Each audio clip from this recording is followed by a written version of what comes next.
Welcome back to the Wendibros. Sources over Appalachia, Part 2. In this final instalment of the festival, Doug, John, Christy, and Michael bring you more strange tales from our festival interviews. Tonight's lineup includes heavy bootsteps from a ghost that just won't leave Grandma alone, a blobby friend who might not be as imaginary as you think, a spaceman making midnight visits to a young boy's dreams, and a massive UFO that crashes a girl's night out. Keep your eyes on the skies, and maybe your feet off the floor. The weirdness continues, right now.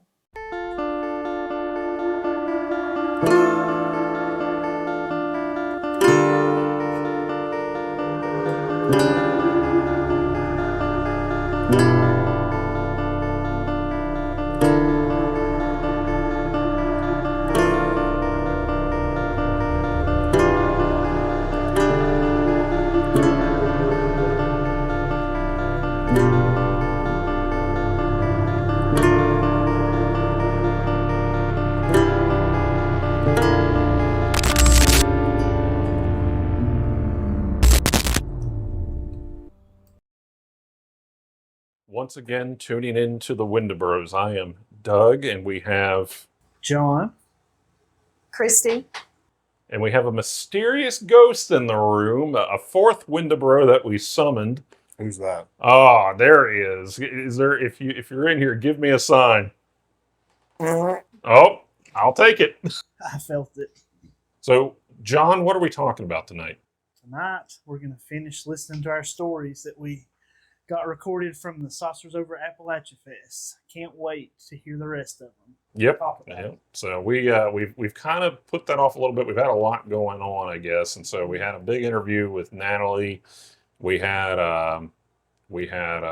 what else? We did Sinzabal recently, and I feel like there's been something else too that we're missing. But not Shops in 1910. Shops in 1910, which was kind of a solo gig.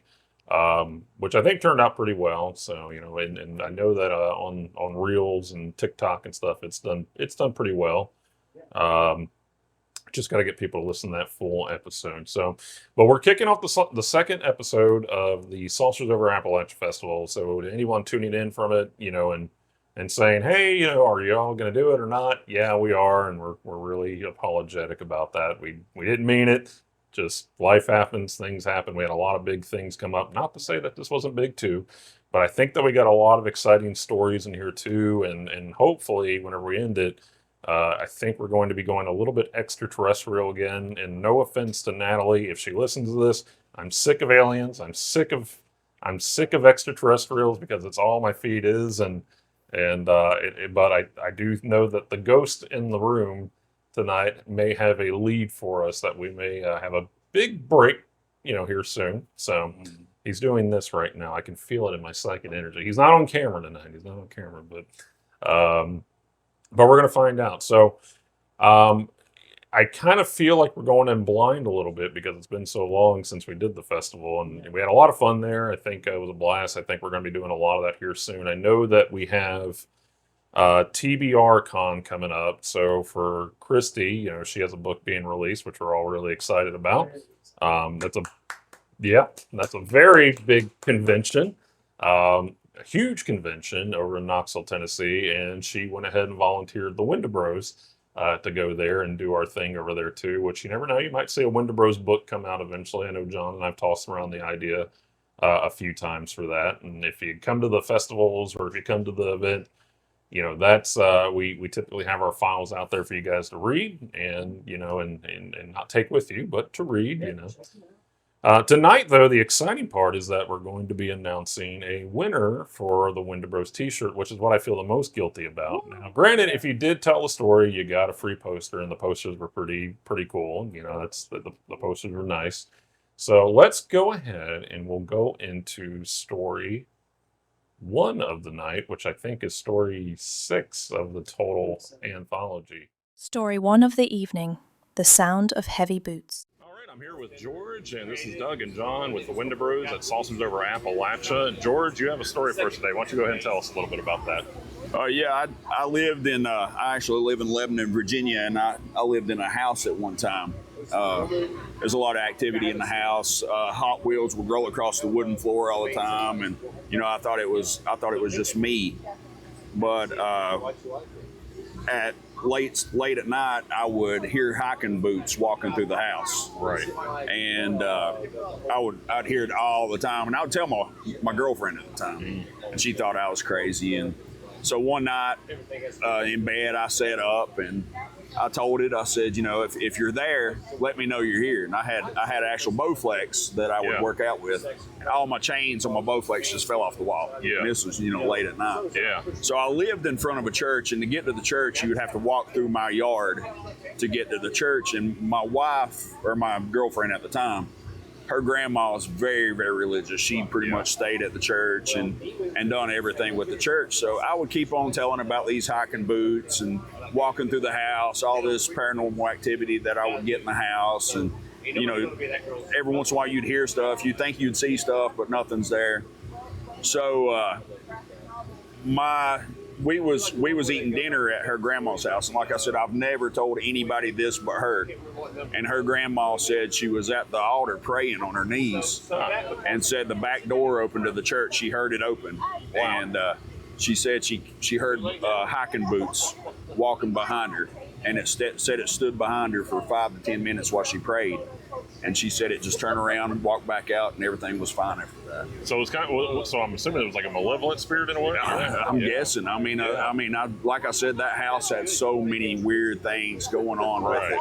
Right. And being that close to a church, I don't know, but I didn't tell nobody that story, which and how her grandma knew hiking boots. That was, the key thing. That's what's kind of throwing me off, was the hiking boots. Yeah. And you would hear it at night, man. I'd be sleeping and I'd wake up in the middle of the night and you'd hear it walking through the house. Yeah. So was it kind of like a desolate area that you lived in? Or it was about a 3-bedroom house. It had wood floors. I was renting the place at the time. Right. I just moved into the area, trying to find a little place. Yeah. But yeah, it was just creepy, man. It makes me wonder though, with the hiking boots, if there was like anything. Did they think it could have been like somebody that lived there before, or anything? Well, I know. Older house, or what? It was an older house, and once I got looking into it, I heard that there was a lady that passed away. It was the bathroom at the time, but it was actually in the kitchen because they redone the house a little bit. Okay. But still, the hiking boots throws me completely off. You don't really hear in a ghost story, hiking boots. That's, Yeah, and then her grandma, praying at the altar, and she's one that would not lie at all. But she said, and she told us this while eating, that it opened up, the doors opened up. She heard hiking boots, and she said hiking boots. Right. Walk through the church, stand behind her while she was praying, and then it turned around and left. Did she get like a bad vibe off? Oh yeah, she got a really bad vibe because actually she brought that up because she told us to be careful. She said, "You guys be careful. This is what happened at the church." Right. And me and my girlfriend was like blown away, Yeah. But yeah, that's a story that I always anymore. No, I don't. I actually moved away. So. It's crazy because we had a couple. My wife and I, we used to live in a townhouse over in Colonial Heights a long time ago. Right. And we had an apartment out there, and it was a townhouse, so you had an upstairs and downstairs, and we had a couple, they would fight all the time. And right. So and it was like this weird energy shift in a way. And so one night, we would hear, they would be gone, they would fight and then leave, and we would have people, what sounded like heavy footsteps running up and down our stairs, right. like cabinet doors open. And I'm a pretty skeptic guy, but, it's like things like that, it just makes you wonder. It makes no sense at all. It's like a residual thing. And it's sometimes I feel like I attract stuff like that. I don't know why, because certain stuff has happened like that. And especially after Trans-Allegheny, a bunch of weird stuff. I went to visit, a bunch of weird stuff happened. I thought I seen somebody in the house and went through the house and come back around, and there was nobody. There was nobody home. Wow. I actually spoke to it. I walked back in the kitchen and asked my, so why are y'all here, and didn't even say hi, and looked out and nobody was home. And apparently wanted to use your Bowflex too. Yeah, it must have. Yeah. So it was wearing hiking hiking boots, it was probably a pretty swole ghost. Yeah, it was just a weird story, man. I mean, the hiking boots is what, like I said. And I'm skeptical about stuff like that, but her grandma bringing up that just specific. Right. It kind of confirmed it a little. Yes. Yeah. And she felt that it was strong enough to say, hey, you guys be careful. This is what happens. Yeah. It almost sounds like there was something there that passed and just that was just there. Just angry. You know, it's, well, hey man, George, that was a great story. So I appreciate Thank you, man. Appreciate you reaching out to us. All right, man. Thank you. I hope you have fun at the festival. All right, thank you. All right, so we have George's episode. It's kind of like I don't know if he said that it gave him a really bad vibe, a malevolent spirit vibe. To me, the story kind of continually changed as he went on, which I know that whenever we were listening to it, but the one thing that was consistent was the boots on the ground, the hiking boots, the stomping feet, and I just thought it was funny that you had this hoss of a ghost that used a Bowflex with hiking boots, torturing poor grandma. And I know Mikey picked up on Trans-Alleghania, which I hope I'm saying that correct. What you guys looked that up? What was? Yeah, it's apparently a lunatic asylum in West Virginia. Yeah, it was in. Where was it? Weston, Trans-Allegheny Lunatic Asylum. It's a hospital in Weston, West Virginia. It's currently operating. It says it opens at tomorrow at 11:30. Huh. So I wonder if he was a patient. Well, is it still operating in the sense that?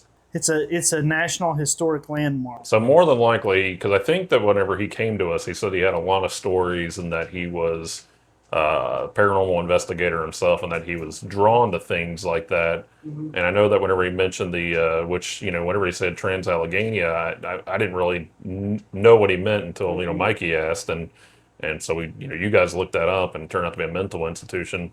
I'm assuming that he's saying that ever since he went there, that he feels like this entity has been attached, which I guess, because that's what I was trying to grasp whenever I was interviewing him, is what is the significance of the boots and what's going on? Like, why would there be a heavier gentleman ghost, with boots, and it could very well be that it could have been an attachment from the mental institution that, maybe it was even an employee of the mental institution that was actually stomping around with the boots. And, I guess that kind of makes the story a little more sensible in that regard too.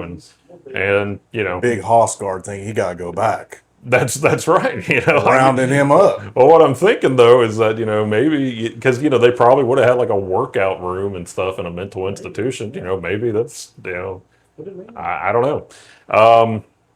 I don't know the significance of Grandma, and why he was attached to Grandma a lot more. Just visiting the church. That's one thing that I thought was strange, and I didn't think to ask at the time was. He said it was in Lebanon, Virginia, and it's kind of an older town. And a lot of those older towns with those older churches, they often have cemeteries on the property. Yeah. And he said that you had to walk through his yard to get to the church. So I'm assuming he was adjacent to it or next to it at least. So if there was a cemetery on the grounds, then that could be. I find it weird that a ghost would haunt a church, though. It's actually probably the first time I've ever. But when I was younger, my parents and my aunt and uncles, they would clean churches. They would just volunteer and clean at the church, and as a kid, like 8 or 9 years old, I just run around the church and hopefully not make a mess I had to clean up. But it was always kind of weird. Like it always had kind of a weird foreboding kind of thing when all the lights are off and there's nobody in it. And so, do you think that could be like more of like a liminal space kind of deal? Like, yeah. I mean, and that's, and I know I'm kind of going off on a spiel, and we haven't done that episode yet, would be Sins of Ball. It's, how dark it is and how the sounds play with you. And obviously, I mean, I think just with media alone, over the beginning of time, cemeteries have always been a very oppressing atmosphere. So it's, but there is a weird vibe to it. And I would assume, like, coming from a mental institution, him saying that thing's attached to him. It was funny though, because whenever he came to us, he said that the story was going to blow our minds, and I don't, up until that, I mean, I think that we had already had some pretty solid stories that. We had some good stories. I mean, it was a good story too, but. So I don't know. I don't know if I don't know what to make, and I think that's what I even told him. I don't really know what to make of it. Now, if the grandmother really didn't know anything about the story, then that's kind of one thing. But he was talking about it was his girlfriend's grandmother, I think, right? Girlfriend's grandmother. And then I guess he would come home and things would be stirred up. He said that was the only person he had told was his girlfriend, but does he know for sure that she didn't say anything to her grandma about it? And it could have been just like a subliminal kind of thing, like she kind of just offhanded mentioned it to her grandma, and then her grandma maybe thought she heard hiking boots. I almost believe elderly people more than I do young people, because after you get to a certain age, and I'd even say that about us, is that you get to a certain age, you kind of just, you're kind of like whatever at that point. And I don't think Granny played any games. She went to the church, prayed, and it was gone after that. Like the footsteps stopped, once she got to that certain point. So I guess it's kind of funny to me, like that two people that they're not really related. They know each other, and they're different ages, but the sound that comes to mind is hiking boots, which is very specific. It's a specific kind of boot. It's not like cowboy boots or, work boots. It's hiking boots. And normally they're going to have like kind of more tread to it. It's going to be kind of more cushioned. I wouldn't think it would be as loud as work boots or cowboy boots. Hoss ghost. I mean, because I even think I made the joke to him. I said, "Oh, you got a ghost in there getting those gains." It's. I mean, I guess he was a big old boy ghost. I don't know. But He-Man. if they felt like there was some kind of connection there, that is interesting. But why would it? I wonder why it would visit the grandmother if it's attached to him. But I wonder if that has anything to do with religion in general. Maybe if it was a malevolent entity, did it feed off the goodness of her soul to where she was faith-based, Christian-based, and he said, well, I don't like that, but then, like I said, Granny didn't play no games, and said, be gone, Satan. She didn't. It seems like she didn't really give it very much attention or energy. Yeah, and I think and any time there's anything like that, that's what I've warned people about. Is just don't give it any attention. That's I think a lot of those things run off energy, and they're less spirits and more just bad juju. All right, around the table, anything? Okay. Not much you can go with. No, there's not a lot you can go with on that. Another thing I thought was funny, and I say funny, but he said there were Matchbox cars that would roll across the floor. Yeah. And I wanted to ask, does it always start from somewhere? Like, is it like in one corner of the house it always rolls? Because tell you what, if you drop marbles in my living room, my floor is not level. They roll. Yeah. So I mean, it could be something like that too. But it could be. Point, I forgot about the Matchbox cars and stuff. Yeah. So I don't know. I mean, if it's an older house, they typically slope and slant. Like I know the house here, everything's crooked. Everything's crooked. They didn't have any measuring tape back in the 60s, I guess. And eyeball it. Story 2 of the evening, Up, Down, and his TV. The voice that you are hearing is to protect the identity of the storyteller. Whenever we first got our house and we finished moving in, I went to kindergarten for a day and I had this imaginary friend named Up, Down. The story behind the name is because he would go up and down. I don't know why, but I went to kindergarten one day and at the house, my mom and dad were selling an old TV in the attic. When I got home, I was crying. And when I explained why I was crying, it was because Up, Down told me that they sold his TV, and so he was leaving me. He was an imaginary friend, but he had a real TV. He came to my school to tell me that his TV had gotten stolen. So even though he was imaginary, I had no way of knowing the TV was gone. I think Up, Down was a ghost. Well, because he went up and down. In my room, there's an attic area to go up to look, and that's where he stayed. And one time I drew it, and it was like a weird venom-looking creature. It was like a big blob, and it had a very big mouth with a very spiky tail. Ever since his TV got sold by my mom, I stopped seeing Up Down. If I could talk to Up Down one more time, I would tell him this. I hope I get to see you again, but I'll never forget you. Up Down. Up Down is very dear to me. I think, John, you did the respect Up Down tonight. R.I.P. Up Down, if he's still with us or not. I don't know. So Up Down, very short, sweet story. But yeah, he shared that story about his imaginary friend Up Down. I think the interesting part here, a lot of interesting parts here. Glad to give him a poster. Because it was a funny story. He was a really funny guy. But Up Down is a blob with a mouth who watches TV, and I guess he resembled Venom in a way, which could have been terrifying, I suppose. But he loved Up Down, and I guess he said it went up. And he went up and he went down. So I don't know if he were a blob, because I think whenever I asked him, I was like, was he phasing through the floors? And he was like, I don't know. He just went up and down. So imagine like Putty, he just kind of got slimered up and kind of like Gak, if you remember that. Just No, I just thought he was floating. oh, I guess it could have been a floating blob. That's why I was like, I wonder if he'd ever seen Ghostbusters.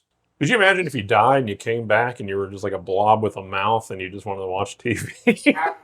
So, You'd be mad if your TV.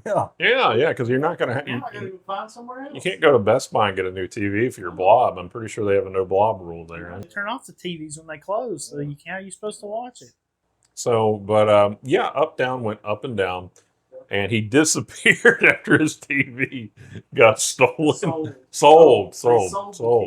So, but so I wonder if Up Down got a new TV, and I hope that if Up Down hears that story, he's like, I miss you too, I'll never forget you. What is it? Yeah, we always do it. The shark from Strange Wilderness. Oh.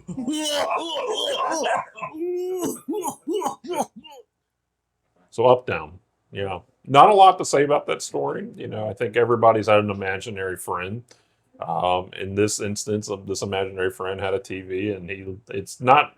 I think that's pretty unusual that your imaginary friend would abandon you once it loses its TV. Was really a friend to begin with. Was that really a friend? Because I think he was just using them for the TV. Yeah, sounds like Yeah. Well, on to story 3.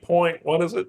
9? 3.9. No, 8. 3.8. 3.8. I'm just letting you get. If we're wrong, it's John's fault. So 3.8 begins now. Yeah. Welcome to Story 3 of the evening. We hope you're enjoying your stay thus far.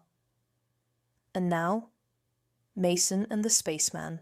Hey everyone, it's your favourite ghost in the machine, the Wendibros.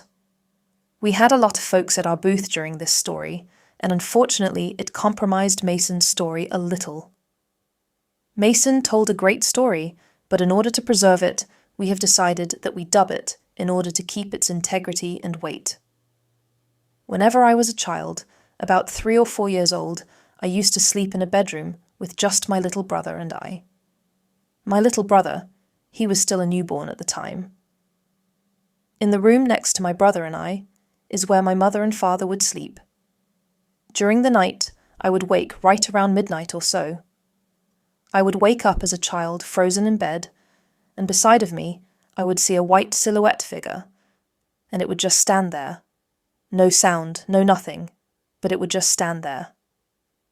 There I was, just frozen as a child and staring at it. Until, eventually, I would gather up the courage to finally jump up, jolt out of bed, and just make a mad dash into the next room and jump into bed with my mother and father.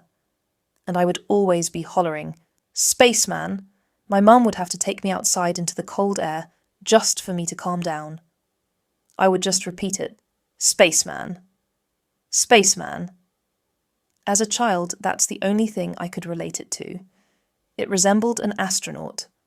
Looking back now, I think it was more of a white figure.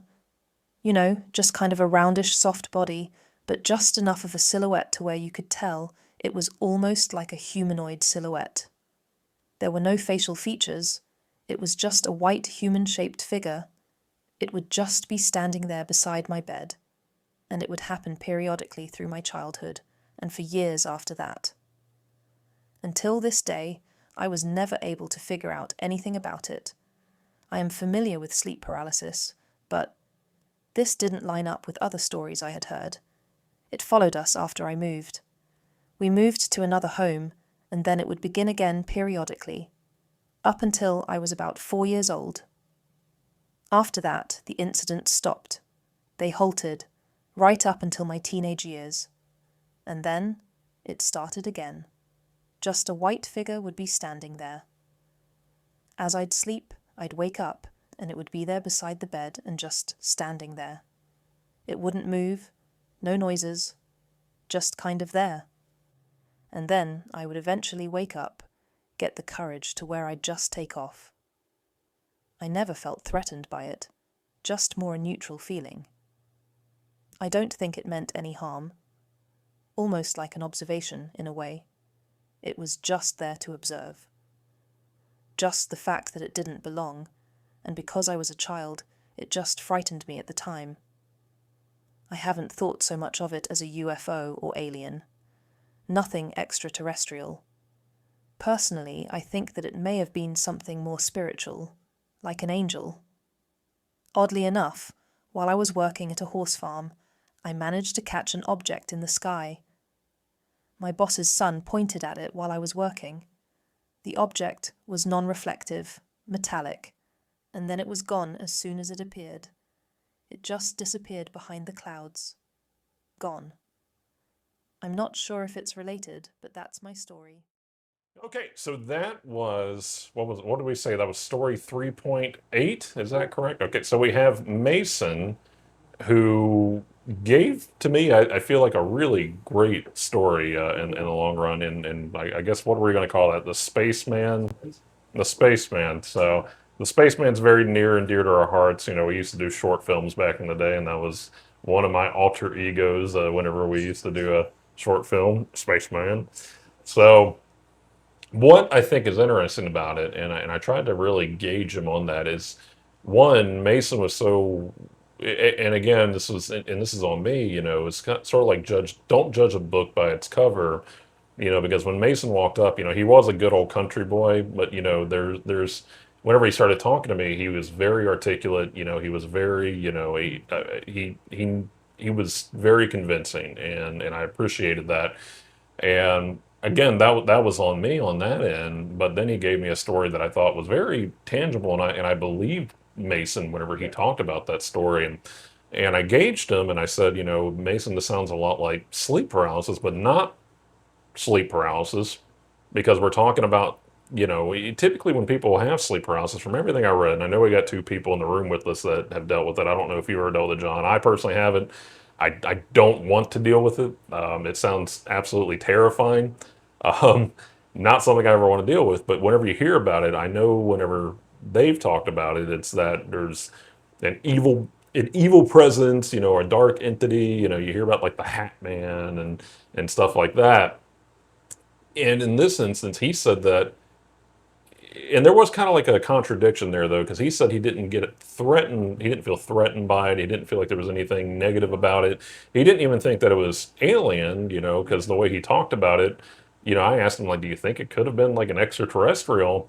And despite even having a UFO encounter, he still was adamant that this could be something spiritual, almost akin to like an angel. And then his mother said he would be so scared she would have to take him out to the cold just to kind of wake him up, that he was so deep into it. And bless his mom heart, because, you know, she was like, that's true, that happened, you know, Yeah. and she was there, you know, protecting her son, you know, and saying, you know, yeah, this stuff really happened. But I never doubted him to begin with. But, you know, so you really have to unpack this. You have essentially what he thinks is something angelic, but whenever you talk to like our last guest, like Natalie, and I don't know how much weight that I put on a lot of that, you know, she's very convincing, But if you compare that to something like what she would consider like to be like a Pleiadian, would be like a white figure with bright hair. I don't know if it could be something like that. And then whenever he saw the UFO, he said it was non-reflective and flying in a field. And Mason, could you be like a conduit for that? Could you be drawing things like that? And I know I'm kind of taking the air right now, so you guys just kind of help me unpack that. But I believe Mason. Yeah, I do too. I want to know. Because, like you, I don't remember ever having sleep paralysis. I may have. I don't know, but I don't remember it. So I'm really kind of curious about you all that have had it, how similar or dissimilar this sounds. Well, there's something he did that is really, really, first, the distribution pattern of sleep paralysis, it usually starts in teenage years, not always, but there's a heavy distribution when hormonal influences take place. But what he said that was real key and what really like stood up to me was he described it as, I'm watching this and I built up the courage to get out. And that's different than the sleep paralysis. When you have sleep paralysis, you're not trying to build, you're just trying to move. Right. So he's not describing as if he can't move, but almost as if he's, You're scared. Yeah, scared. And that to me, that's a real big distinction that only someone who experiences sleep paralysis would make. Because the way he described it, I had to build the courage to move. Not that he doubted he can move, not that he was unable to move. He had to build the courage to do it. It's a really interesting thing, the way that he put it. How old did he say it was, like 4? 3. 3? Yeah, but he said it happened like quite a few times.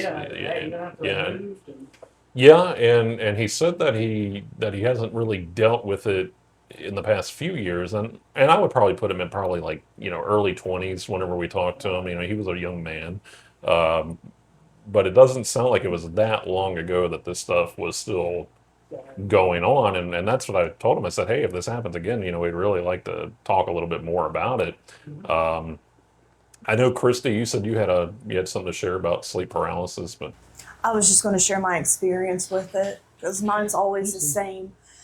So I think it started probably when I was about 7 or 8, and it's always, you wake up, you can't move.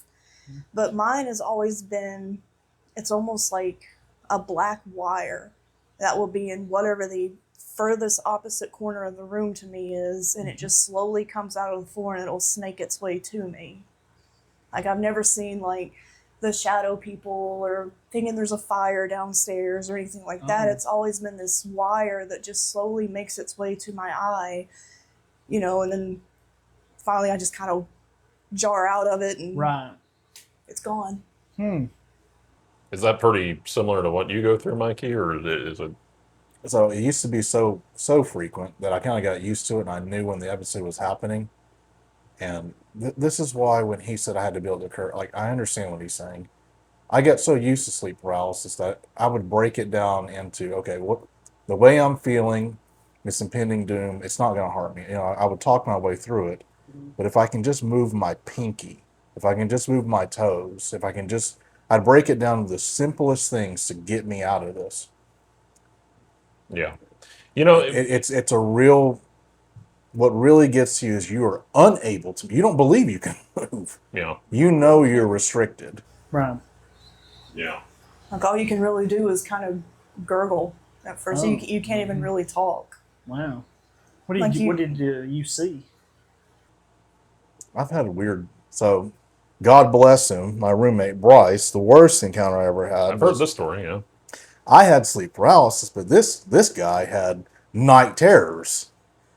So I'm stuck just laying on my side as he's having an episode, and I am freaked all out, just wondering what is he going to do next.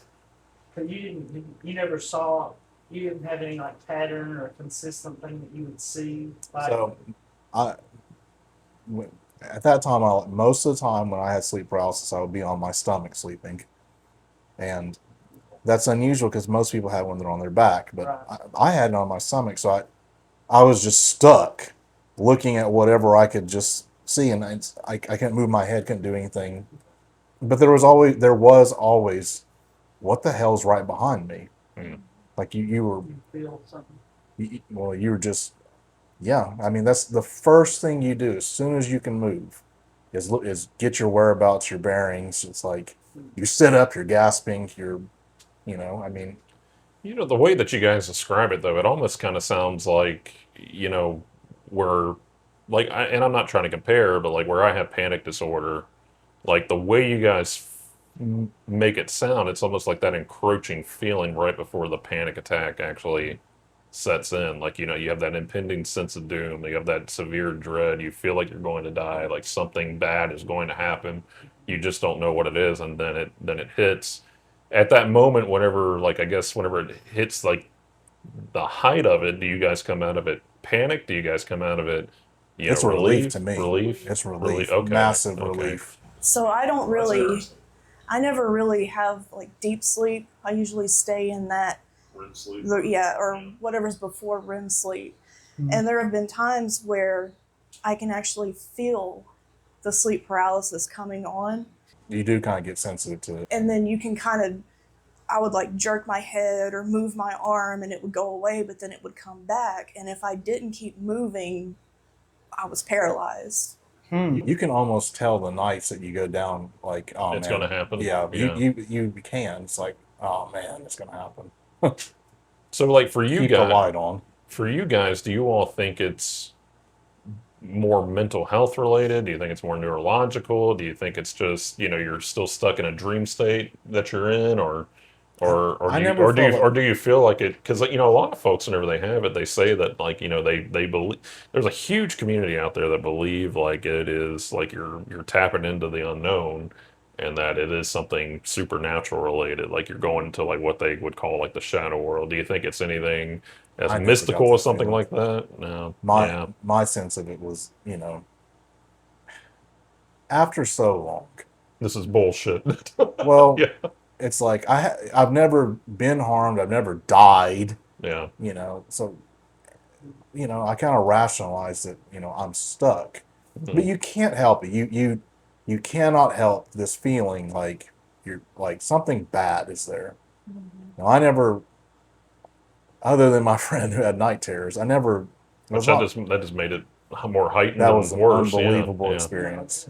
Because he sat up. I mean, that wasn't. If I'm not mistaken, though, didn't you say he was saying something like "the devil's after me"? Yes. Yeah. Yeah. He legitimately had. See, that's awful. The worst coincidence of all time. He's sitting up in the bed, and he's just kind of shuffling about. And he's saying, "Where is it? Where is it?" And I'm just stuck watching him. And he's like, the pole. Where is the pole? The devil's got me. The devil's got me. And he's just shaking and shaking and shaking. And I'm stuck, like, what is he about to do? And I watch him. I'm just stuck, just staring.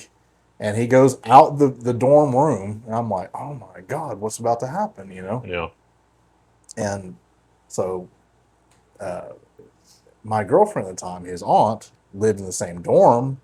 I finally got out of it, because I could hear him. I heard him close the door. I heard him open these loud metal doors that lead out to like a stair place, and then boom, another door. So I know he's outside.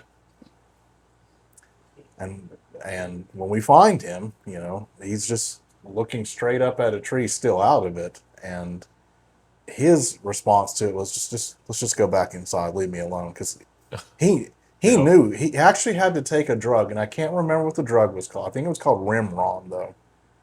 And it was that bad for him. And these night terrors were infinitely worse from what I saw compared to what I went through with sleep paralysis. Because he would actually leave. He'd leave his house. Mm-hmm. He'd go down the street. He'd wake up and like, where am I? I've had to deal with that with Christy, and the night terror side of things, and Look at that drug. she's definitely thrown a punch at me, during night terrors. So, I think the drug was called Rimron. they're scary from the outside looking in too. I mean,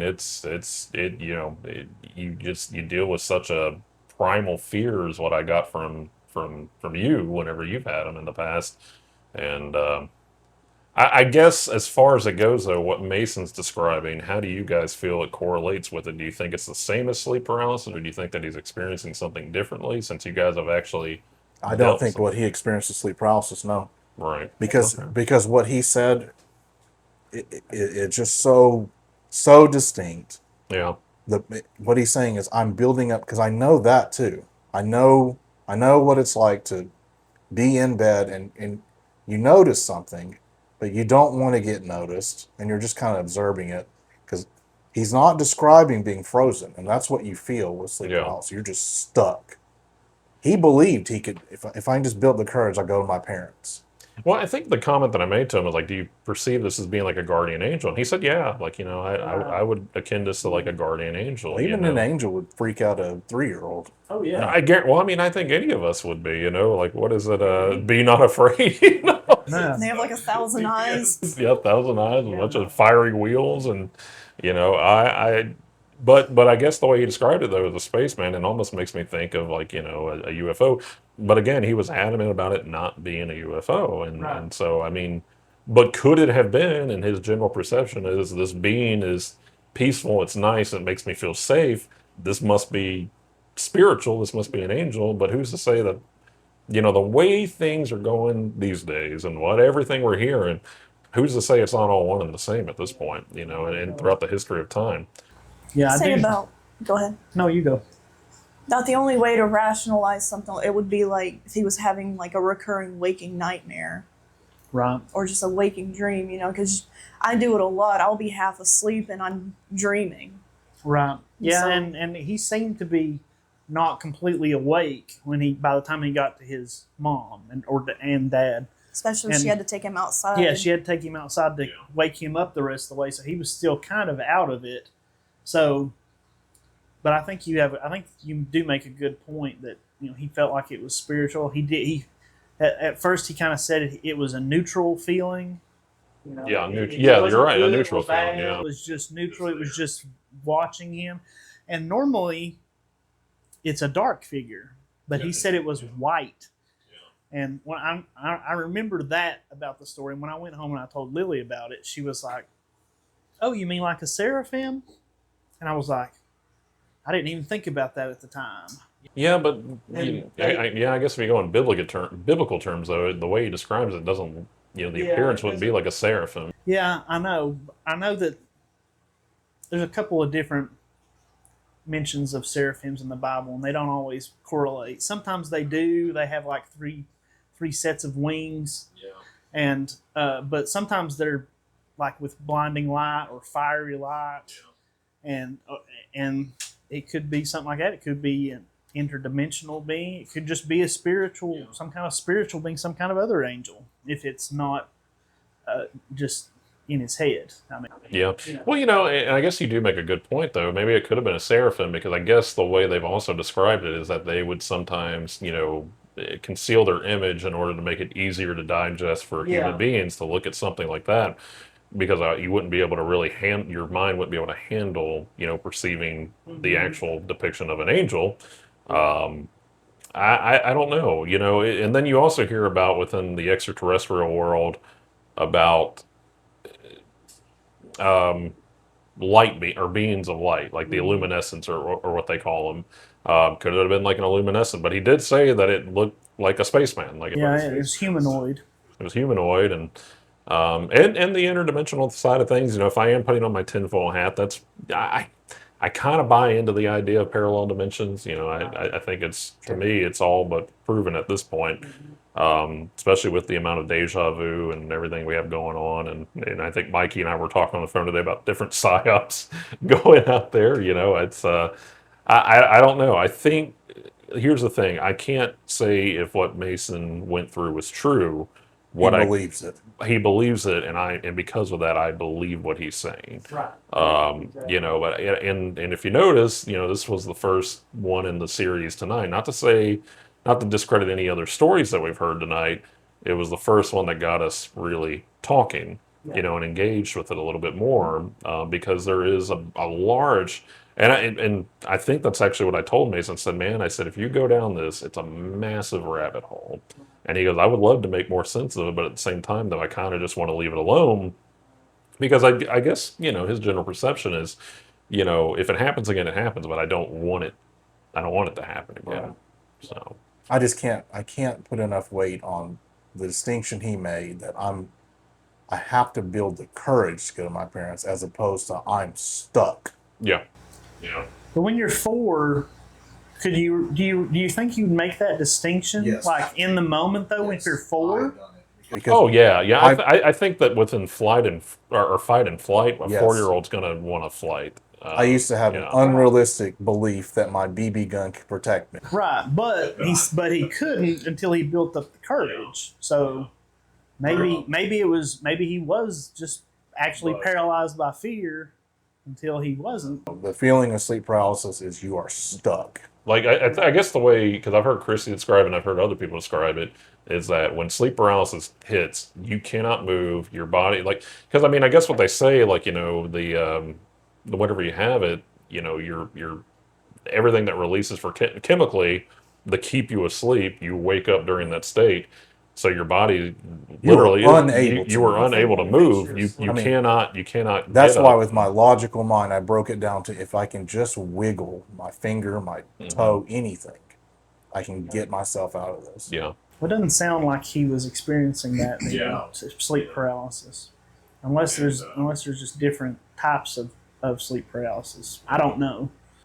I hope Mason doesn't go through that again, but if he does, it's a peaceful experience. You know, I'd be curious to talk to Mason again, especially with everything that's going on. Again, he didn't believe that it's a UFO. He believed that it was very spiritual, you know, and hopefully, you know, that it stays that way. And you know, remember, guys, November's right around the corner. It's all gonna happen.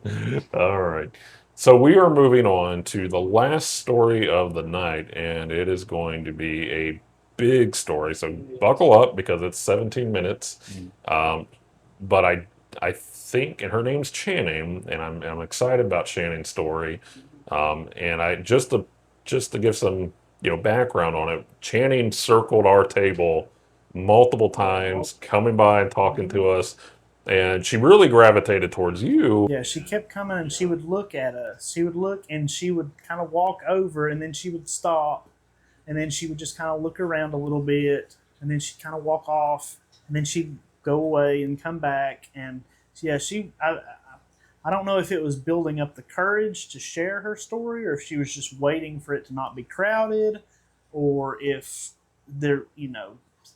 somebody she was with was trying to keep her from doing it, or I don't know, but yeah, you're right. She did keep coming around. Well, I'm glad you managed to crack that shell, you know, and I'm glad that she felt very comfortable with us to share her story.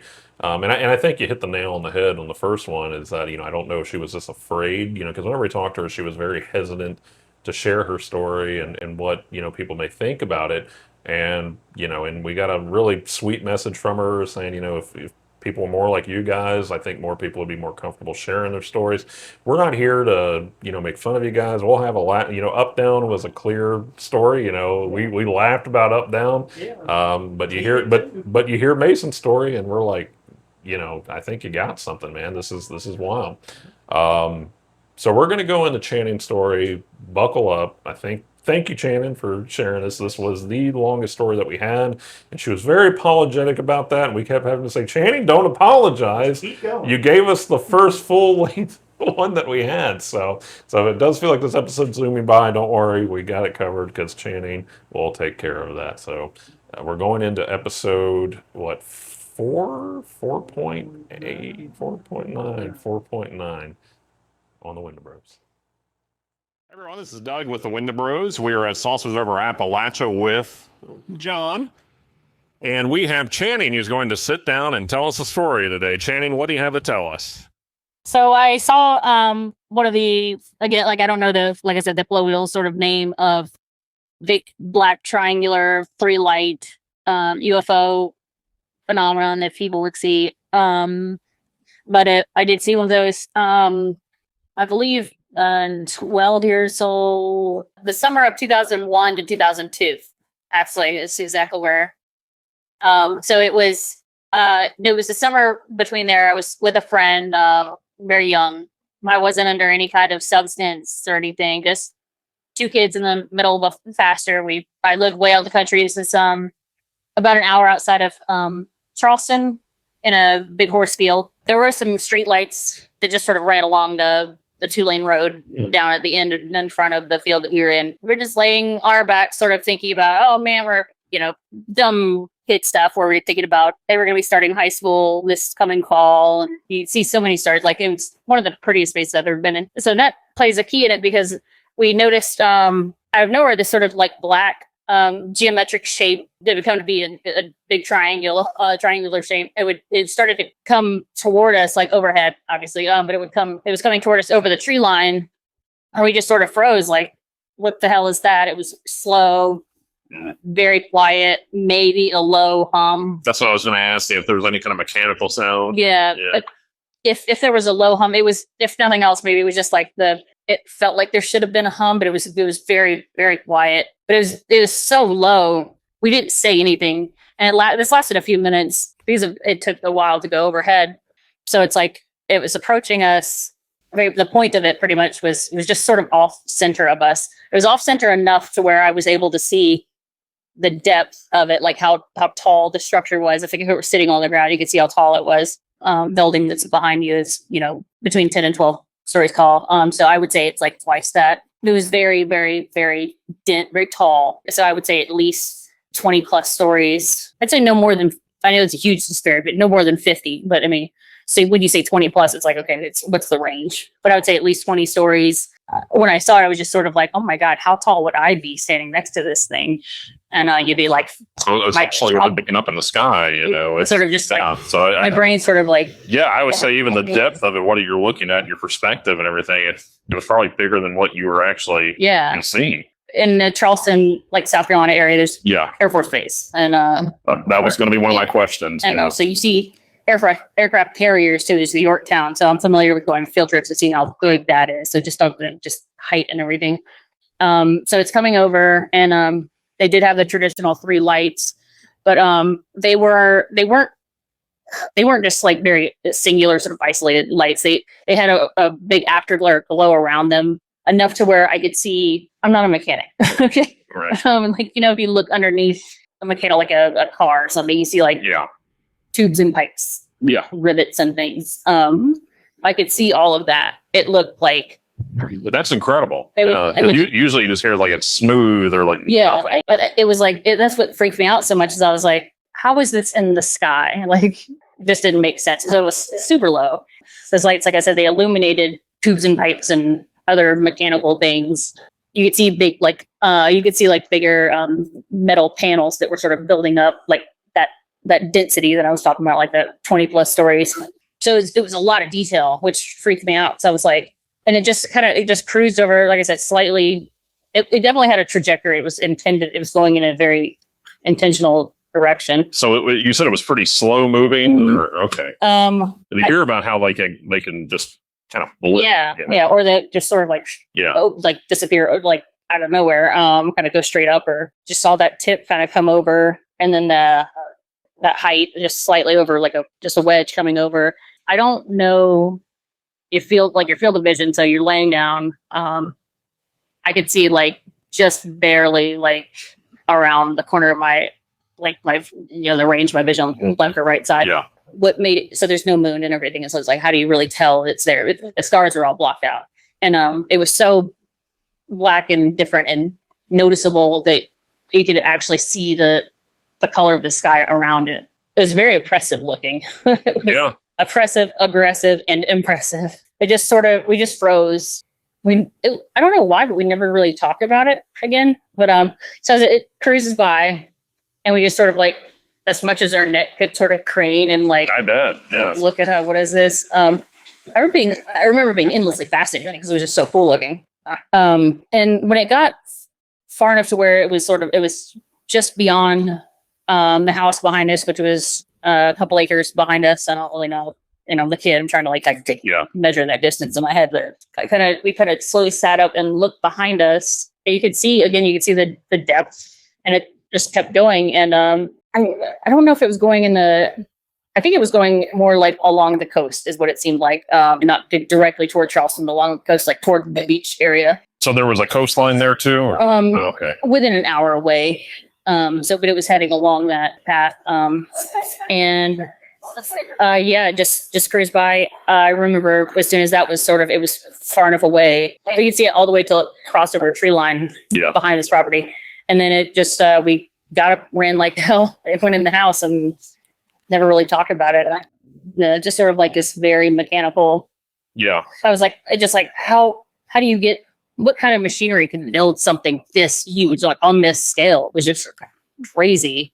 There were some smaller lights that were more like, it's like the smaller lights that you would see like on an airplane, sort of like a little bit here and there, but nothing. I don't think any of them were like red or green or maybe just a few little lights. Do you feel like it was something not of this world, or do you? I do. Yeah. Well, at least then I did for sure. I was, what the hell? But as I've gotten older, I know I've looked into like what was this, and I've seen other accounts of this type of thing.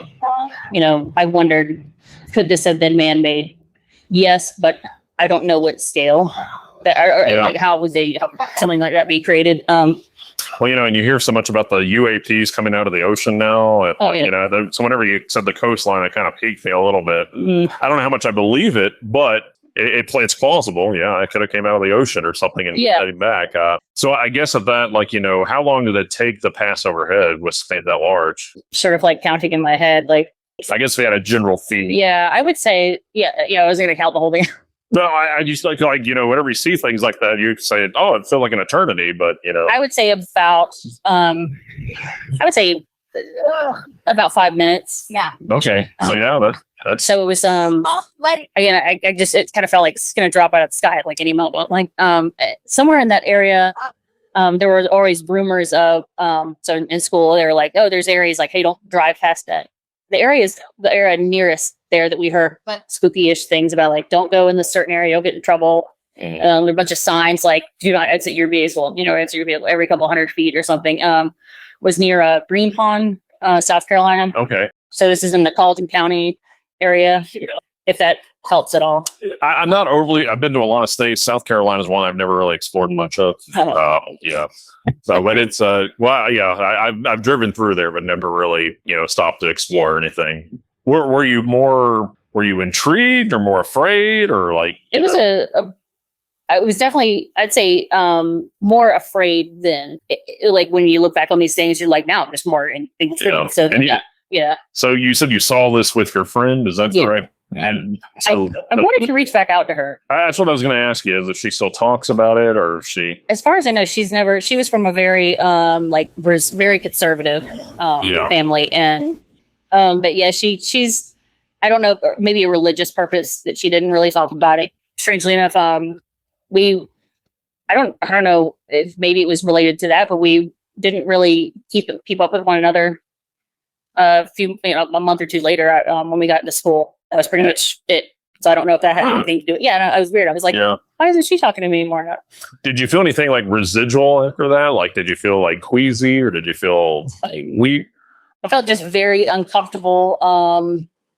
I had seen things when I was a kid and way out in the country. This is in an area called Olar, O-L-A-R, way out country. And so I wasn't, like, I always knew that there was something different. But when I saw this, I was like, oh shit, I finally saw it. Yeah. It wasn't one of the things that's further away. It was the thing that was right here. But it made me look at the sky like much more after that. But I was very uncomfortable. And I didn't talk about it I don't know why. I don't know if there was like, I don't know why I wouldn't have talked about it. I talked about everything else then, so I don't really know why. Yeah. Well, there's certain people that you want to kind of go to with that. And you don't know how they're going to be or, or they're going to say, oh, you're crazy or, oh, you're this. And I don't believe that or, I understand. What's your thoughts, like, I guess, with all the UAP sightings now and the documents being released? And as much as I would like to think that it probably was like otherworldly, it probably was some sort of you hear about it, like a lot of these prototypes of like backwards technology or back, recreating things that have come from other places, but it probably was man-made. But I guess maybe that's just my brain saying like, there's no way. Yeah. It could have been, I still like just hard to use like what, but I think so as far as that goes, that like when it comes back to the recent things, so many people have seen this thing. I mean, I can't believe more people aren't paying attention to one, look up, but like two, why it's very upsetting that we aren't getting more full disclosure. Like they'll sort of breadcrumb you along, and then okay, we'll have the rest of this meeting behind closed doors. You're 100% correct on that. And that's that. It is frustrating because I think if we're ever ready for it at any point in time, I think now would probably be the time. And in a time of technology and believability, we're sort of at especially, but not going to the AI thing, but we're at we're sort of like we're at a standstill as far as like there's really nowhere else for us to explore and do more without more information about, okay, what else is out there? Give us that alien technology right now. Yeah. Well, Channing, that was actually a wonderful tale. Yeah. And I thought you were very articulate and, and I appreciated all the details. Yeah. So the way she was describing it is that she was near the South Carolina coastline. Yeah. This is 2001, 2002. She is, I guess the trajectory of it was that it was going towards the ocean, and what was it? Correct me if I'm wrong. we need a Jamie here to pull it up, but I think in 2023 we had disclosure in Congress, or I guess disclosure in Congress. 2023 or 2024. Yeah, and they had congressional hearings. Congressional hearings where they were talking about these unidentified objects coming out of the ocean. And I suppose military was actually seeing them come out of the ocean as well, too.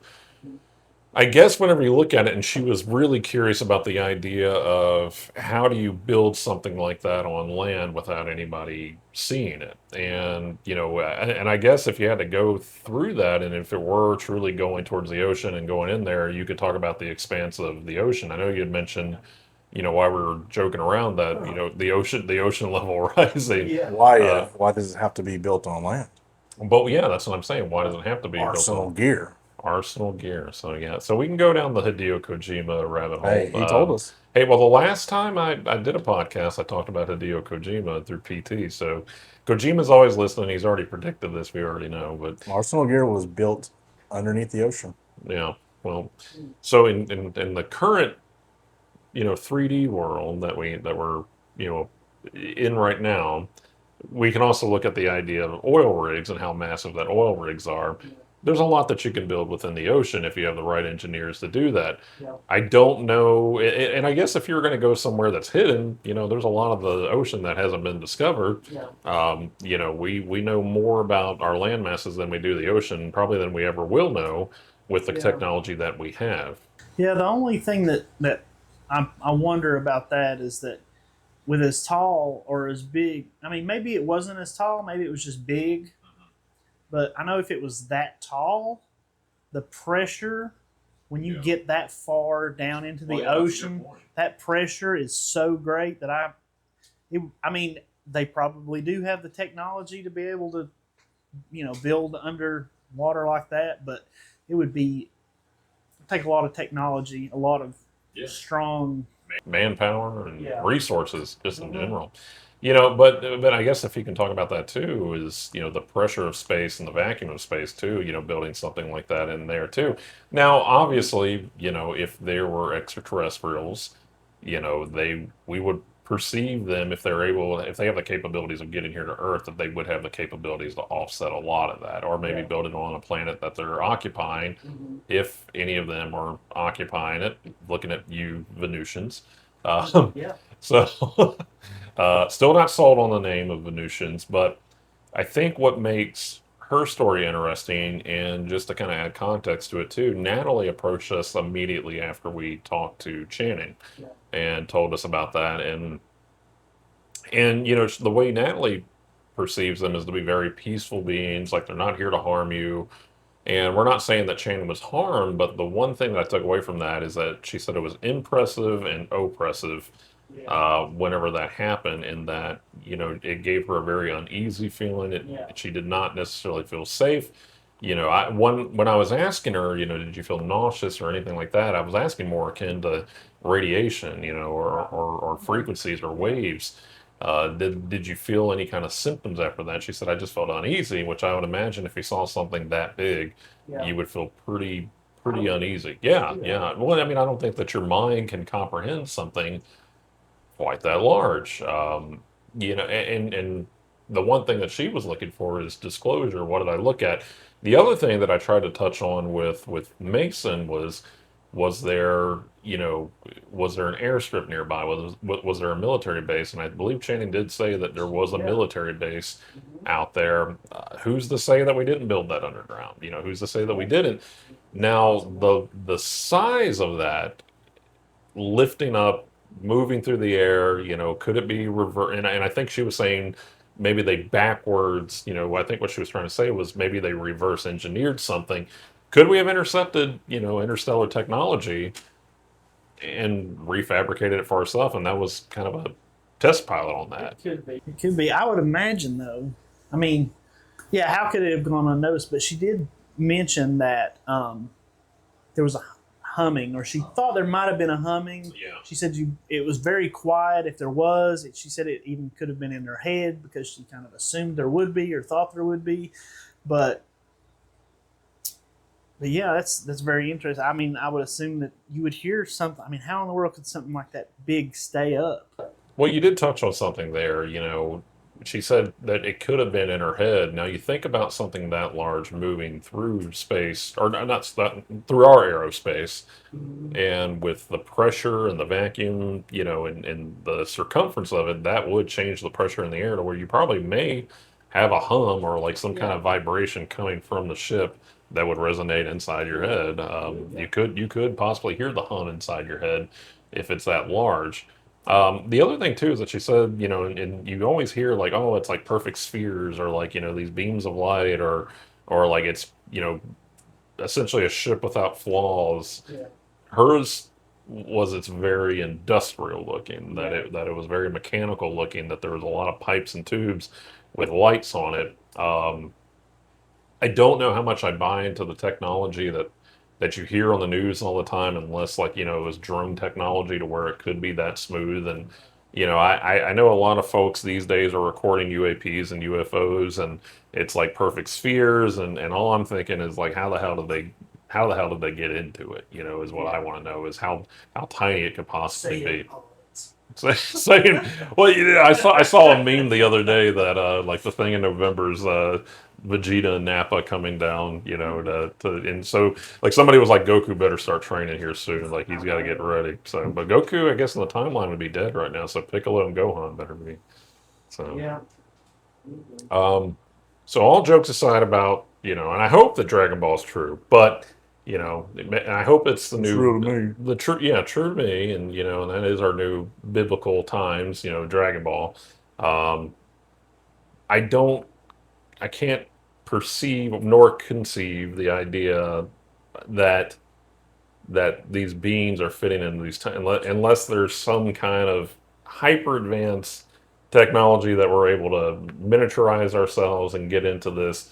The only logical way that my brain can process that would be like drone technology from space, and I think that we keep hearing a lot about. I don't know if you guys heard about the Bugosphere. Have you all heard about the Bugosphere?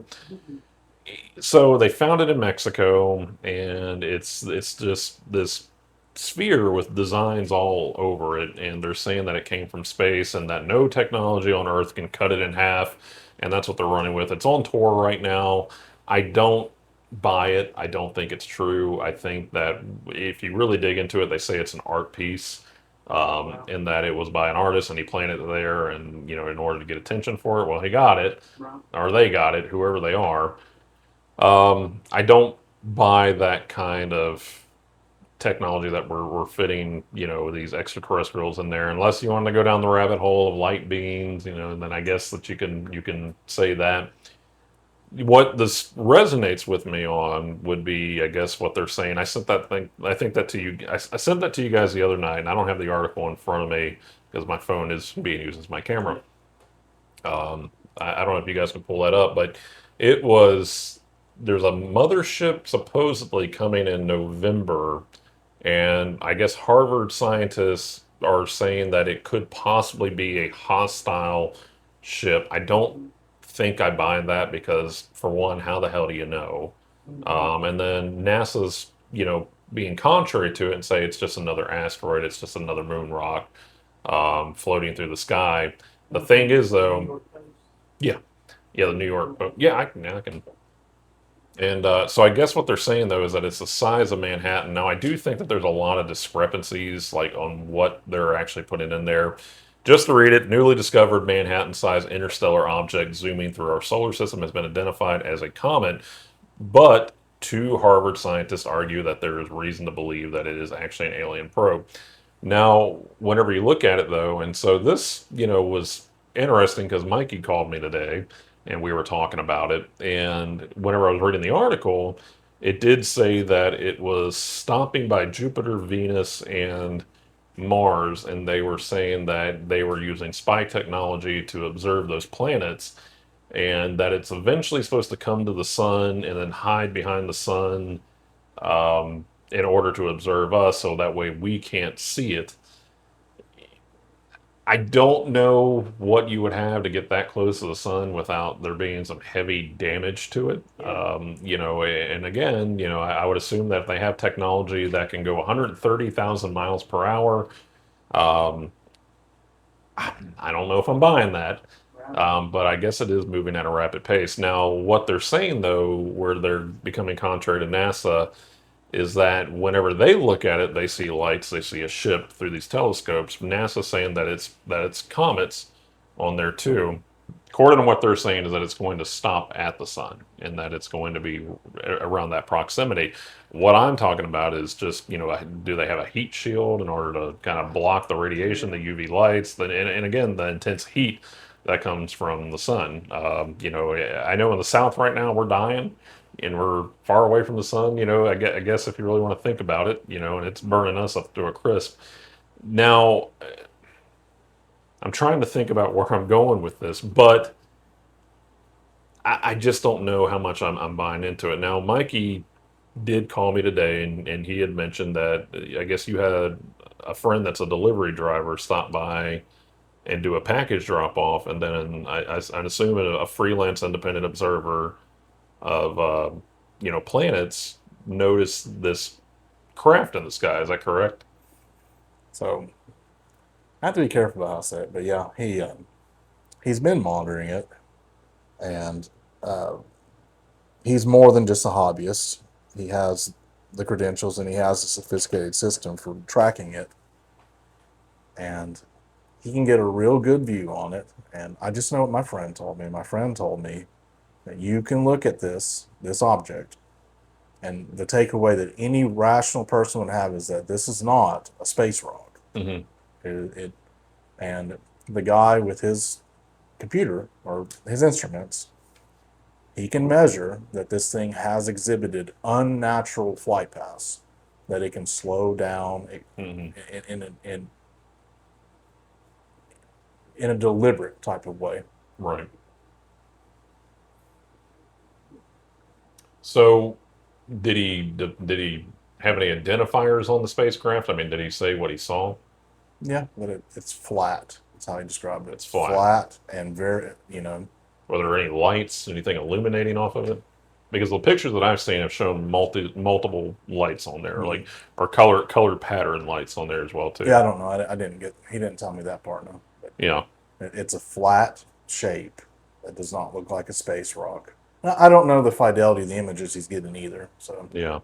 So, I mean, I know that we talked a little bit about trying to get a hold of this gentleman and seeing if we can go out there and observe it for ourselves. I would, it's weird. It's kind of a catch-22. Like, do I want to go out there and see confirmation if it's a space rock or if it's a spaceship? Because I feel like if you were going to release that, and I think I was talking to Christy today, is I what's the worst that's going to happen? One, people are going to say and discredit me or discredit us as the Wendibros and say these guys are crazy, like they made this up. Or it puts a target on us and say, hey, you weren't supposed to release that right now. And, you know, and I think that's, and anymore in the way the current state of the world is, and I probably shouldn't say this, I'm very scorched earth now. You know, I kind of want this stuff to kind of happen. I kind of want this stuff to happen because I do think that there's a lot of things that need to change.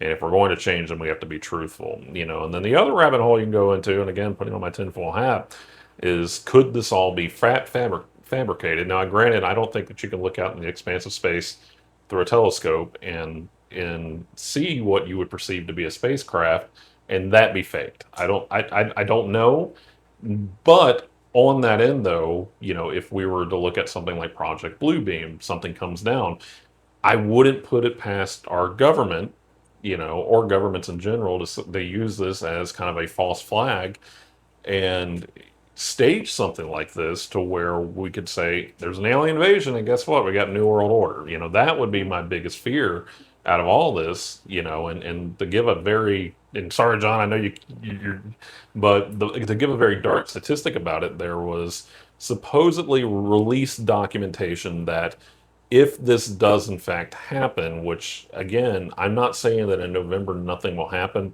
but the thing is though, in 38 years of my life, we've heard the same story time and time again. And we've heard it from doomsdayers, we've heard it from revelations, you know, from Southern Baptist folks, you know, that the world's going to end. It's going to anytime, it's going to, and the end times are going to happen. You know, we hear it every single year. So in a way, I'm kind of like, well, hurry up and let's see this. You know, again, my biggest fear of this is that it will be a false flag, and they will use that as a means. And then maybe they do show up. Maybe they do show up, and then they, you know, we say, oh, we got to stop it. Here's the thing, you know, and that's the most logical thing I read in that article is that, well, we don't have the technology to fight it. We could send jets up there to fight it. Well, if it's traveling 130,000 miles per hour, you might as well just say you're screwed at that point. You're not going to win. The big statistic that, and if it is to be believed for some of the documents that I was looking through, is that if this does happen in November, is that they are predicting, and again, firm trigger warning on this, and this is kind of a touchy subject, that they are projecting an 8% self-deletion of people. Is the verbiage that they used on it, and that whenever this happens, there's going to be folks out there that were raised ultra religious throughout the world, you know, hyper fixated on something that that we've been indoctrinated this entire time to believe, that they're not going to be able to comprehend it. They're not going to be able to handle it. So they're predicting an 8% casualty rate, self-casualty rate.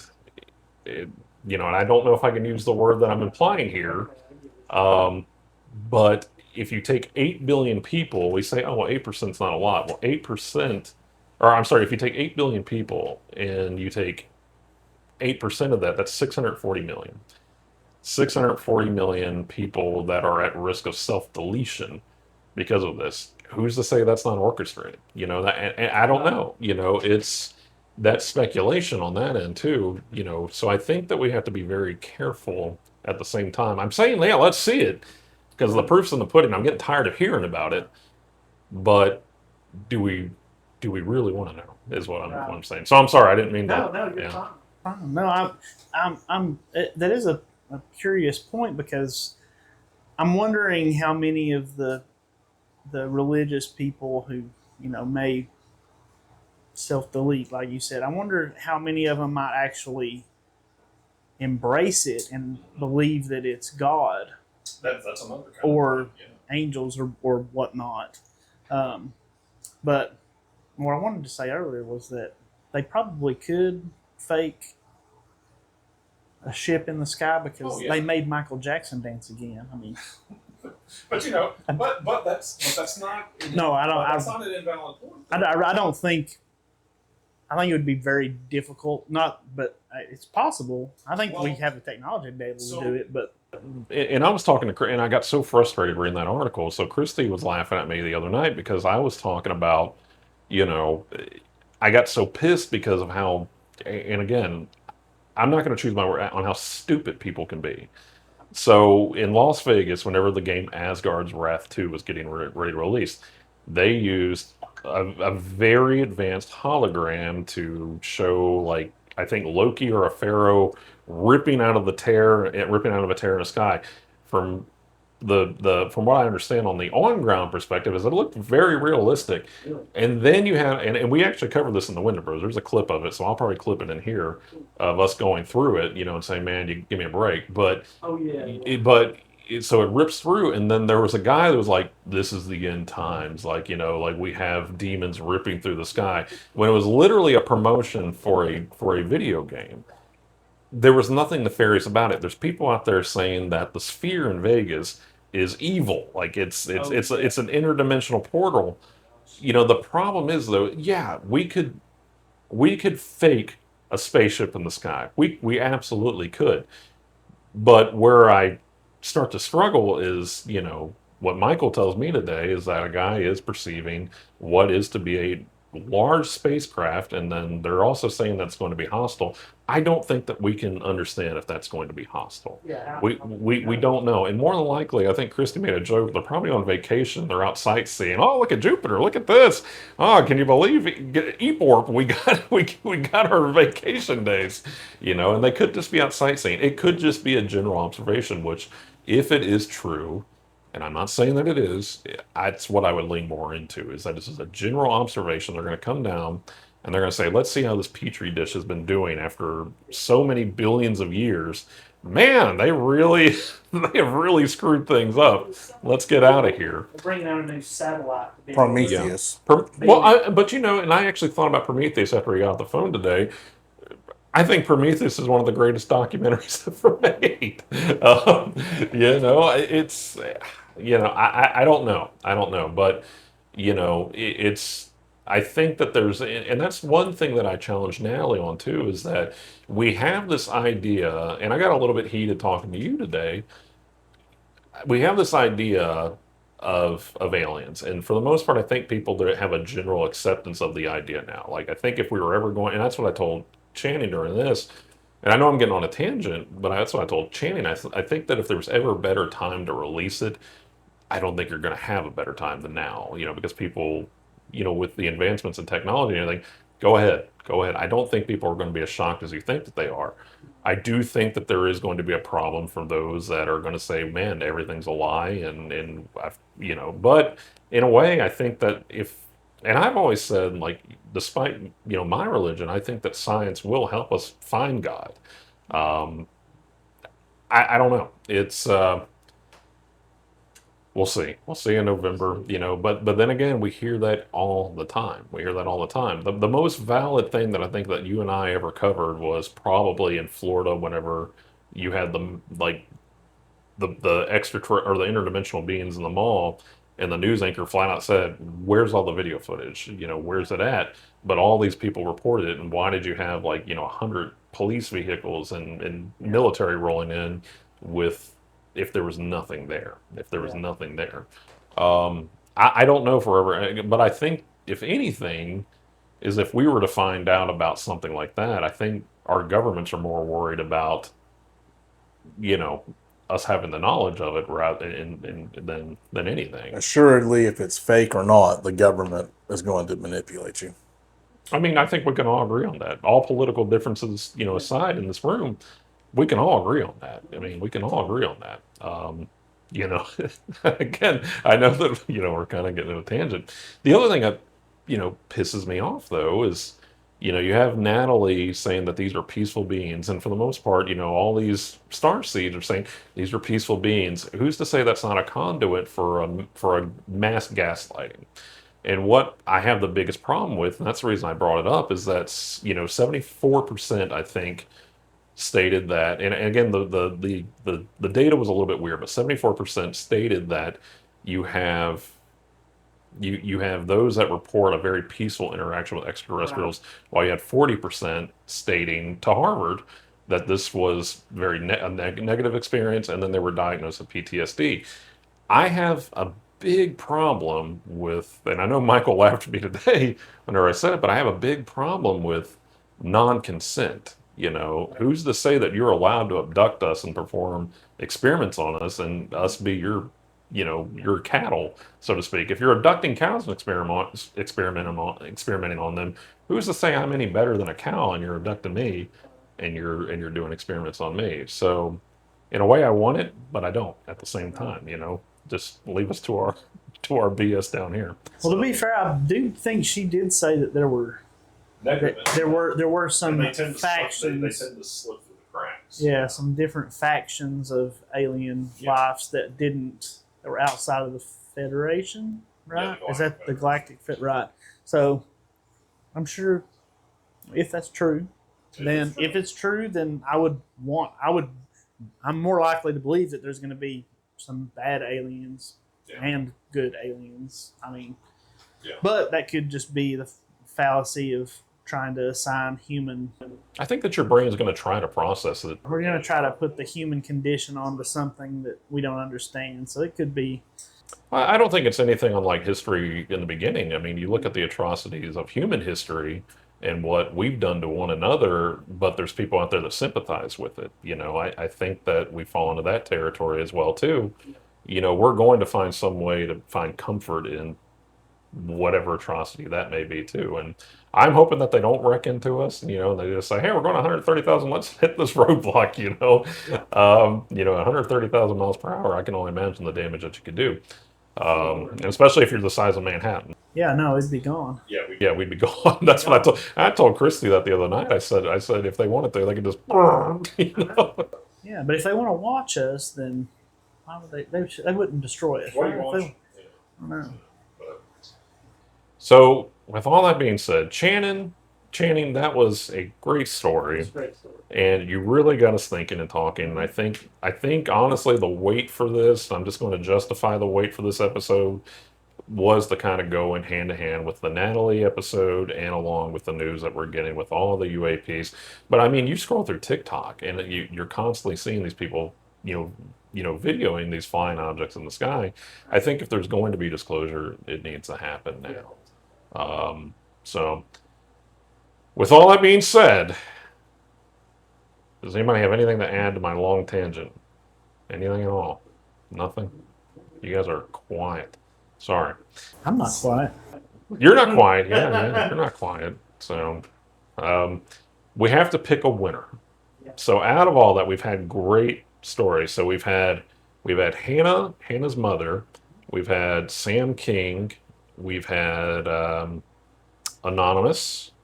Up, down. We've had George. Up, down would be anonymous as well too. The other anonymous that I mentioned was the haunted duck, and our creepy uncle in the attic. We've had what else tonight? We've had Spaceman with Mason. We've had Heavy Boots, and we've had Channing. I think that's everybody. I think so. Yeah, because Sam's was the old lady in the house. So we have to pick a winner. So my problem is that I'm at 3 different winners right now. And so I have Channing, who was the longest, very detailed. We have Hannah, who I think is who gave a great story, articulated well, and then my other choice is Sam King on that too. So what I would say with Hannah is that I don't think her story was one of something very peaceful with a ghostly presence, while her mother dealt more in the realm of something with a satanic attachment. I don't think the story holds up as well without the other. So do we say that they're both winners on that? So I'm going to let you guys go around the room, and you all tell me what stories you're thinking. Michael's already screamed up, down. So, all right. So Hannah's was the first story. It was also the one that I think I had chills through almost all of her story. I don't know if that makes it better, but I did like hers. I liked Mason's a lot. I liked Spaceman a lot, just because it was a little different than some of the other stories, and that they had that corroboration with his mother. Yeah. And that was interesting. I do like Channing's a lot as well. And then, but Sam's story, I wasn't there. Yeah. I had went to go get something to eat. Yeah. And so when I came back, I didn't catch anything. I heard that story the first time when we recorded that episode. Right. And I did have chills that whole time. Yeah, and in a weird way, and again, I'm gonna make the joke. It was a very warm story. It was a very warming story. Yeah. It's very difficult for me to even be able to pick one because there were just so many good ones. I don't know. We really need to decide what criteria we're. I think if we're going to go, but at the same time, though, Sam did not. I will say Sam did not tell the story as well as like somebody like a Channing or a Mason But if we want to go to like what had a beginning and an ending with a very, again, heartwarming ending on that with a lot of good context and a lot of things that we put together after we went over the episode about the grandmother sitting on the porch or the old lady sitting on the porch watching the propane tank and then the house blowing up, burning down. I thought that was pretty incredible. Yeah.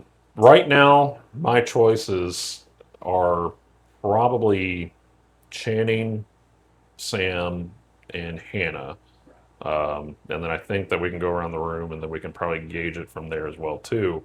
Hannah and Channing told very articulate stories. They were very detailed and in depth.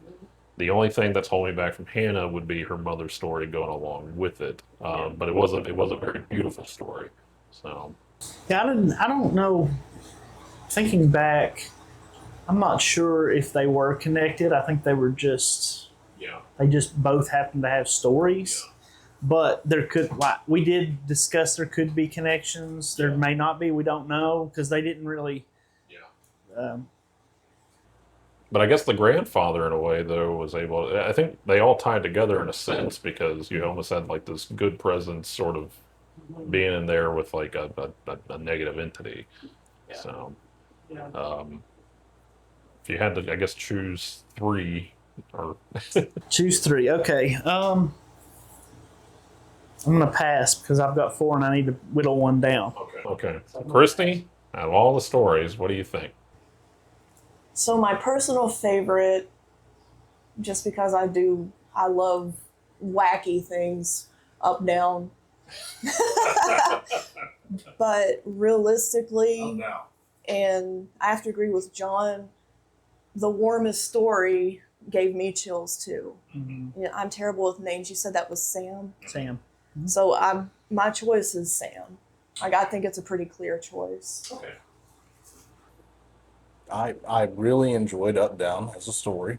It's hard to argue in our current, as we're feeling this, the impact of Channing, how it relates to us. And I don't know. We did talk the most. Yeah, there was a lot after. of discussion on Yeah, that. I think that's another thing we can look at too. Like, how much did we engage? But I do think that we engaged with Sam a lot too. And if you notice, there's three of us that have all. Yeah. That's why it's so difficult because those are the four that I have in my head. Sam and Hannah, Mason, Channing are the ones that we all talked about the most. Right. And that's why it's difficult for me to pick between them all because they were all different topics. Really, I feel like they all had something different that we were talking about now. So what I like about Up Down is it's a story that it just highlights that maybe something can exist. Not that there's even. Well, what do they call those tulpas? Is that correct? Yeah, like essentially, like a tulpa is something that you can imagine, and then at every imaginary thing that we've ever thought of does have some kind of substance to it, Sure, yeah. and that it can It's take just on there. it can take on a life of itself. And so maybe he imagined up down, and up down became real enough to watch TV. I don't know. I think it's a very cute story. It is a cute. I don't think whenever you, and that's I think that's what's holding it back to cute story. But for me, I'm looking for something, thick that I can sink my teeth I think we all agree that Up Down gets an honorable mention. Uptown gets an honorable We might have to rustle up something to send.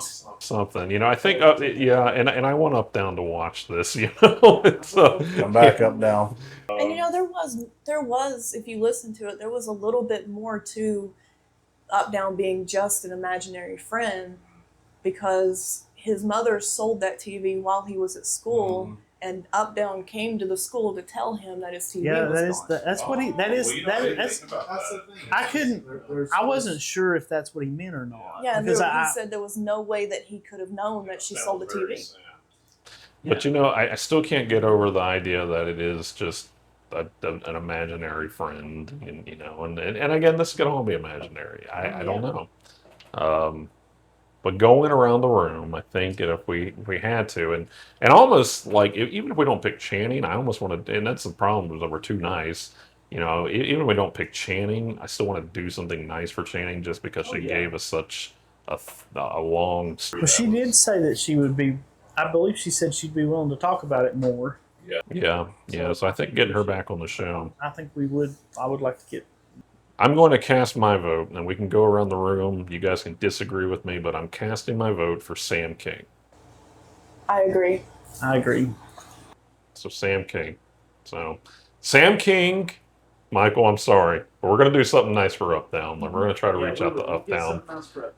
Whether it's a sign poster or something, we'll do something nice for Up Down. I think that Up Down was a very, out of like all the stories that we heard with like so much negative. It doesn't have to be deep. No, it doesn't have to be. But it was also just a cute, charming story, and it was kind of a breath of fresh air too. So, and I honestly, I think I didn't have, whenever I listened to Up Down, whenever I was interviewing him at the festival, I didn't stop smiling and laughing the entire time. It was. He's a star. Yeah. It did it. It was a recharge to the batteries. It was like a second wind that we got. So I think we'll at least do an honorable mention Up Down, and we'll try to figure out something. But again, I think that if we're going in around the room and we've all casted Sam King, I'm going to say congratulations, Sam King. You have won the Wendibros shirt. So I'm gonna reach out and figure out how to get that to you. Yeah, we're going to reach out and try to figure out how we're going to do that for you, and we'll probably be in touch here pretty soon. Sorry that it took so long. We've had a lot come up, but we also wanted to make sure that we gave this our attention. And, to everybody that shared a story, thank you so much, because you really made our day, and, you've given us a lot of stuff to work with and talk about. If you're going to be, if you guys want to, come see us at TBR Con. We're going to be at TBR Con. We're also going to be celebrating Reggie Anne's book release of the Conniption Series, What a Strange Way to Lose. And she'll be there doing signed author copies. And I just to kind of plug myself a little bit, I actually did the artwork on the cover of the book. And so I'll be there doing signed artist copies as well, too, if you all want that. But hopefully you all focus on her. She's the crafter of that story in that world. And, I'm just kind of the secondary thought. So I'll just sign on that if they want me there, or sign the artwork. So, but the Wendibros will be there, and we'll be there, taking your stories again. What better place than be at a festival full of storytellers? But yeah, I think that's it. So Sam King, again, congratulations, and thank you all so much to everybody that shared that story with us. We're eternally grateful for that, and thank you for putting faith in us in that too. And to be honest with you, thank you to Natalie, because that was kind of like an added story, all in that as well too, because we met Natalie at the festival. But yeah. Wish we had 9 shirts we could send out. I wish we did too. I really do. So it's hard to pick. But I think that we're making the right choice on that. Yeah. But we'll for Michael's benefit, we're gonna do some up down surface. I don't know how good that sounds. So good old up down. So the blob with a mouth, and then but again, I think Channing, we'll try to reach out to Channing too, and see about getting her on the show. and doing something nice for her as well too, because I really think that, you know, whenever we break it down, I do believe Channing definitely provided the episode. Yeah. Oh yeah. Yeah, and that's why it's so difficult, because there were so many good stories.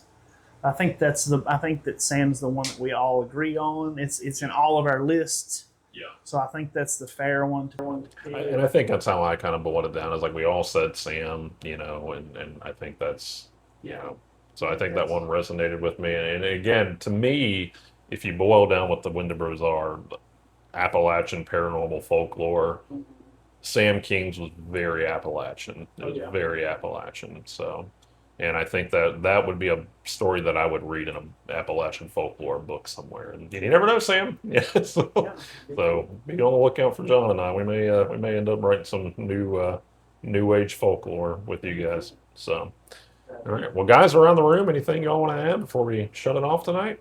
Nope. Thank you for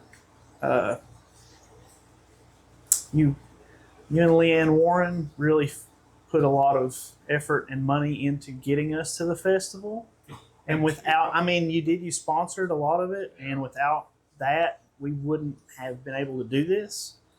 So thank you for that.